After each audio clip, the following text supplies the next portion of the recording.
Really liked the idea of, just like making a film. I wanted to make a film that sort of like was in the tradition of all the classic outlaw films and outlaw mythology that exists not just in cinema but in American history as well. And I wanted to do something that was sort of a meditation on that, a study on that. I really loved the world that it took place in. I always wanted to do a film that took place in that kind of world, and I loved the relationship between our two characters and my relationship with my daughter, and I thought David was really interesting.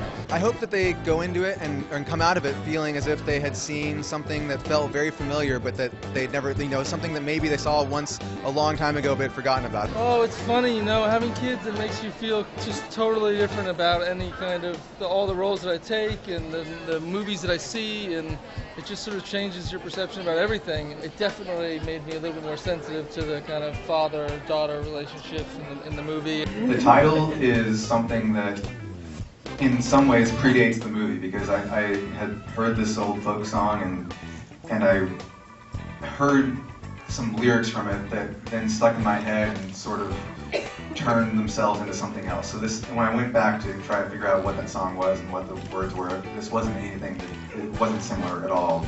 My memory of the casting process was that it was very quick and simple, because we sent the script to the actors that I wanted, and they said yes. And they're here with us right now. And maybe they have a different perspective on that, but that's how I recall it. Any thoughts? Well, I can't speak to who he wanted and didn't want, but eventually the script came to me, and Rudy was already doing it, and that's what I was going. It's so weird, the same thing happened to me. I was told that you were doing it. That was the plan all along.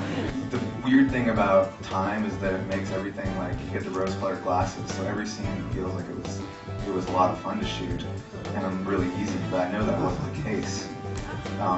And I would say that some of the tough scenes to shoot were, involving kittens, because they don't like to pay attention to what you're doing. I mean, we looked at There Will Be Blood, we looked at the work of Harris Savides, who is a master of, using darkness, especially in a film like The Yards, which is an exquisitely dark film. We looked at what Agnes Godard did with Claire Denis, and we also just found this amazing archive of old photos from Texas from like the 30s through the 80s. And we used a lot of that as reference material. And we ultimately wound up using still photography as a reference point.